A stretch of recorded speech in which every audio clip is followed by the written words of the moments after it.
Hey guys, back here in the shop again.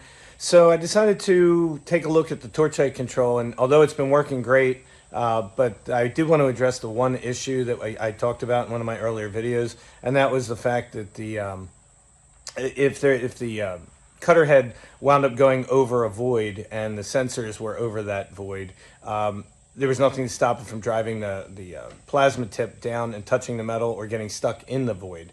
So I figured the simple solution was I was needed sensors all the way around it. So what I did is I changed from the silver barreled sensors that you saw in the previous video to their small little plastic cubes. They have the same rated distance, and let me just show you how I overcame the problem and redesigned the torch head. So if anybody's interested in how I made this one or wants to replicate it using the files I used, I can post some links to where you can download the files if you want to build your own. But it does work great. What I did is I tied 3 low sensors and then 3 high sensors all together. So the entire relay box operates exactly the same. It's just instead of having 2 sensors, one for high, one for low, it's got 3 in a triangular pattern that intermesh between each other. So they every other sensor's a high and every other sensor's a low. But let me just pan down here. I'll switch my camera around and you guys can see how I build it.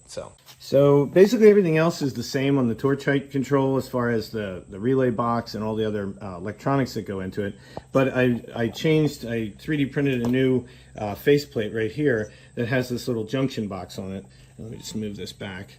And as you can see, I've got the cutter head is actually over a void right now, but the sensors are keeping it right where it was. Let me move this plate back a little bit.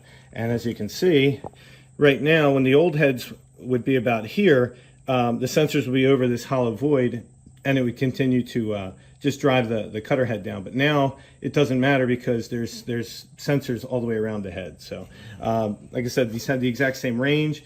I'll try to get let me see if I can raise this up so you guys, oh, forgot to turn it off. Let me just raise this back up again so you can see the underside. See if I can raise this enough to get a view from underneath. Let me get this plate out of the way.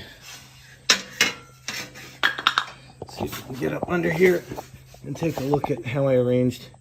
As you can see, there's a large gap between the actual plasma tip and the sensors to allow for heat dissipation and not hurt the sensors. But yeah, so this is the new arrangement, and that should stop all the problems where the tip can actually get stuck down in a void. So anyway, hope you like it, and if anybody's got any questions, feel free to reach out to me. And as always, like and subscribe, because I got to get this channel moving. Thanks.